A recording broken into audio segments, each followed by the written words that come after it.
মন্ত্রীর সাথে এমপির সাথে দেওয়ানার সাথে পাগল হয়ে যায়। এরকম আছে না নাই? হুজুর থাকবেন একটা লেখা তো সব অটো, সব কি অটো হয়ে গেছে।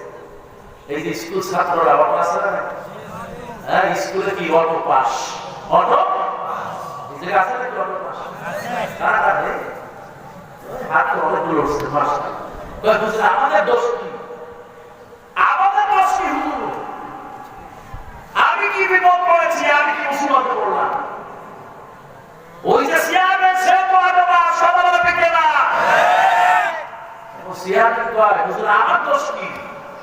আমি যে একটা ইউনিয়ন সিয়ামে এই এলাকার পুরো এমপি সব সে তো আদো এমপি পেকে না।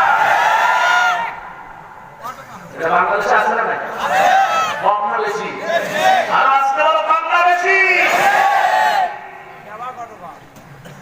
এখন এই অটো পাস এমপিদের যে সংসদ, ওই সংসদে বসে যে আচরণ করে লজ্জা থাকা উচিত। কত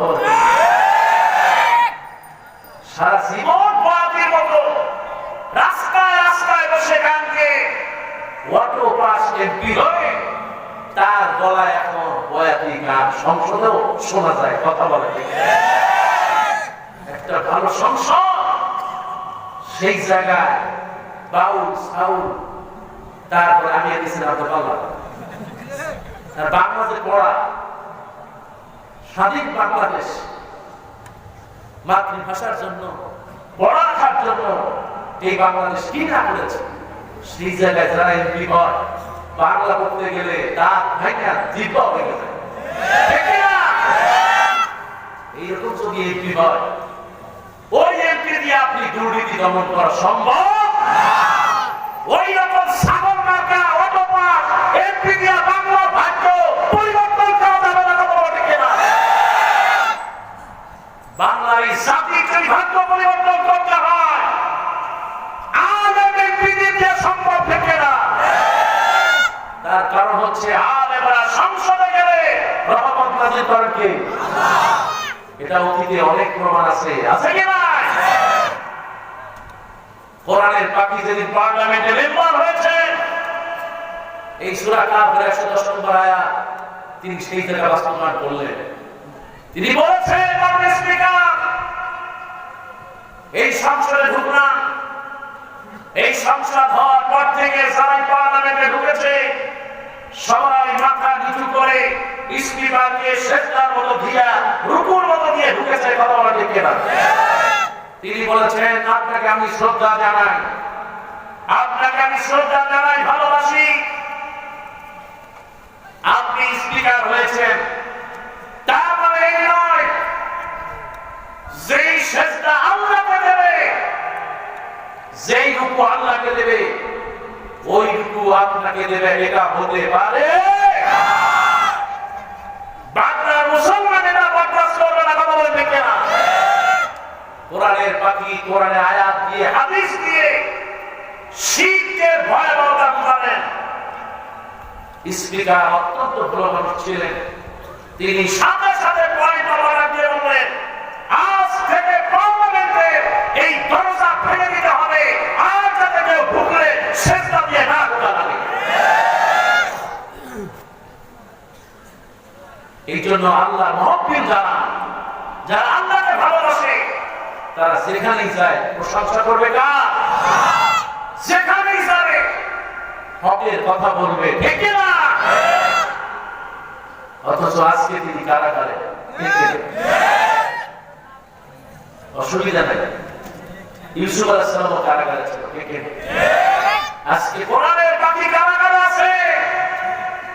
যে মানুষকে অন্তত 60 বছর ডায়াবেটিসের রোগী ছিলেন, 60টা বছর ডায়াবেটিস, যেই মানুষটি কিডনিতে সমস্যা, যেই মানুষটি দ্বীনের জন্য, ঈমানের জন্য সারা পৃথিবী দাওয়াতে কাজ করেছেন, আজকে তাকে কারাগারে কত কষ্ট করি নাতির থাকে। আজকে তো নাতির কাছে থাকার কথা ছিল। হাসান হোসেন যেভাবে রসুলের খেদমত করতেন, রসুলের সাথে থাকতেন, কোলে উঠতেন, কোরআনের পাখিও সেইভাবেই ছিল। তার পরিবারের সাথে সময় দেওয়া। যেই মানুষটি কারাগারের মধ্যে, যেই মানুষটি বাইতুল্লাহর মধ্যে সেজদা দিয়েছেন, বাইতুল্লাহর চারদিকে সেজদা দিয়ে আল্লাহর জন্য কেঁদেছেন, মিনার মুজদালিফায় সেজদা দিয়েছেন, গোটা পৃথিবীর মানুষকে সম্মান করেছে, এই বাংলাদেশ তাকে অপমানিত করেছে, কথা বলে দেখে না। তিনি যখন এমপি ছিলেন, পার্লামেন্টে দাঁড়িয়ে বলেছেন, পার্লামেন্টে দাঁড়িয়ে তিনি বলেছিলেন, আমি চ্যালেঞ্জ করলাম, আমি কোন রাজাকারের সন্তান নই, কথা বলে দেখে না। সেই দিন ওই চ্যালেঞ্জ কেউ গ্রহণ করতে পারে নাই, দেখে না। তার বিরুদ্ধে মিথ্যা অপবাদ দিয়ে, মামলা দিয়ে, একটা মিথ্যা ট্রাইব্যুনাল করে কারাগারে রেখেছে, আল্লাহর গজব নাযিল হবে, দেখে না। আর যে সমস্ত আলেমদেরকে ফাঁসি দেওয়া হয়েছে, কোন বিচার হয় নাই যাবে, তারা শুধু রায় চেয়েছে, কথা বলে ঠিক না। ওয়া মাকারু ওয়া মাকারাল্লাহ ওয়াল্লাহু খায়রুল মাকিরিন। যিনি রায় দিয়েছিল, এই বাংলার জমিন থেকে জিল্লতির সাথে বিদায় হয়েছে, কথা বলে ঠিক না।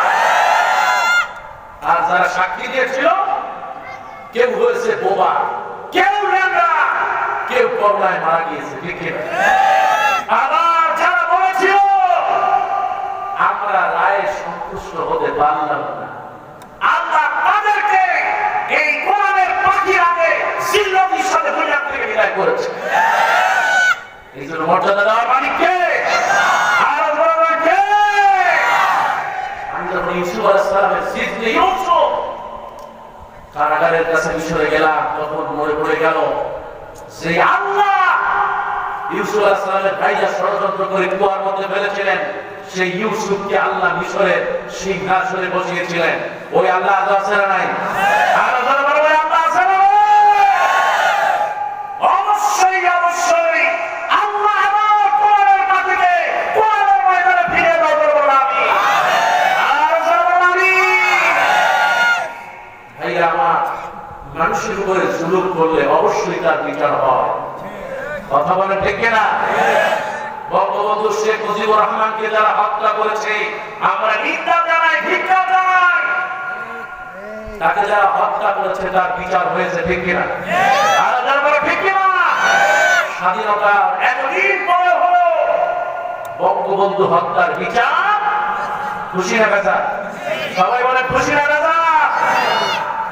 এই বাংলার জমিনে যারা, যাদের ঘরে এখনো টিনশেড ঘর, জীবনে একটা টাকা তারা সরকারের পক্ষ থেকে নেয় নাই, এমন কোন প্রমাণ, অথচ তাদেরকে মিথ্যা রায় দিয়ে এই টিনের ঘরে বসবাসকারী মানুষগুলোকে যেভাবে দড়িতে ঝুলিয়ে ফাঁসি দিয়েছে, আল্লাহ কসম করে বলি, আজ হোক কাল হোক এর সত্য প্রকাশ হবে, বাংলার জমিনে আমার বিচার হবে, ঠিক না।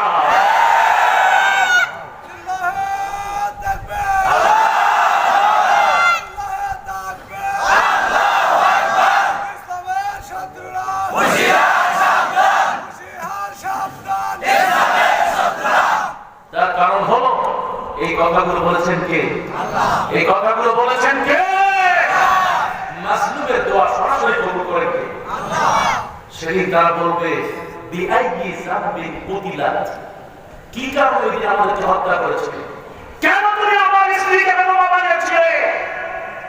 কেন আমার সন্তানদেরকে তুমি এতিম করে দিয়েছিলে? কেন আমার সন্তানদেরকে আমার শহীদ হওয়ার পরে গুম করেছিলে?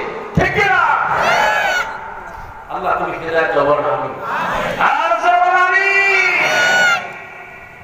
এই কারণে ভাইরা, এই দেশটা স্বাধীন বাংলাদেশ, আল্লাহ তুমি কবুল করো না। আমি এই দেশটাকে আনার জন্য যারা শহীদ হয়েছেন, মুক্তিযুদ্ধ করেছেন, কবুল করো না। আমি ও আমার ভাইরা, এই জন্য কথাগুলো এটাই বলতে চাই, আমার বাবা একজন মুক্তিযোদ্ধা ছিলেন, আমার বাবা শহীদ পরিবারের সন্তান ছিলেন, অনেক কষ্ট করেছেন এই মুক্তিযুদ্ধের জন্য। কিন্তু আজকে কিছু মানুষ আছে এই মুক্তিযুদ্ধ বিক্রি করে খায়, কথা বলে ঠিক না।